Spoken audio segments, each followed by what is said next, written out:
kalaban ng champion nito o ang kinalaban niya ay hindi naman champion kagaya ni Paul Butler mga idol na nag-undisputed sila. Ika nga mga idol, dapat daw depensahan ni Naoya Inoue ang kanyang WBA pero pinili naman niya itong si Duhini na matanda na.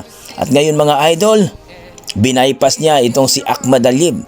At ngayon, ang kinalaban na naman itong Koreanong hindi naman daw kilala at hindi pa nag-champion. Dapat daw mga champion ang kinalaban niya.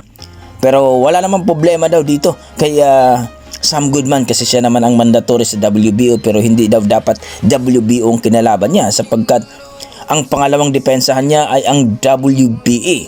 Pero ngayon mga idol, na-injury si Sam Goodman at namili na naman siya ng pipitsugin, hindi world champion. Kagaya ni Kim mga idol, isang Koreano na hindi naman daw kilala, hinugot sa WBO rank number 11. Kaya ang Amerika at Britanya mga idol nagbigay na ng komento, pati na rin